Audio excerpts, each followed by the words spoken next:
اینا وایر تقویتی EF7. پس این ویدیو مخصوص EF7 سواراست. ببین EF7 دو مدل بوت وایر میخوره. اصلا بوت وایر تقویتی چی و چه مزایایی داره؟ مزیتش اینه که شمعتو خیلی دیرتر خراب میکنه، جرقتو کاملتر میرسونه، کوئلتو دیرتر میسوزونه. این درد همه EF7 سواراست دیگه. و اینکه شمع گرونه، میری 2 تومن 3 تومن پول شمع میدی به خاطر یه ترکی که این سیلیکون نداره، رو فابریکیا پلاستیکش خیلی جنسش ضعیفه، یه ترک میخوره و اپ میره. فقط یه مسئله داره، بوت‌های EF7 هم دو مدله. TU5 3 مدل بود، این دو مدله.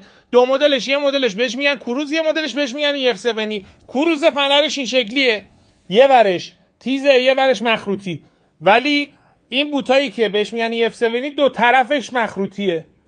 اینو قشنگ برو تست کن قبل اینکه میخوای سفارش بدی برات بفرستن، در بیاری که فنرشو ببین برامون بفرست. حالا شکل چیز شکل ظاهری دیگه هم داره. این کروزا پشتش اینطوری تخته و سوراخش تنگ‌تره، اینا سوراخش گشادتر، یه لبه هم داره.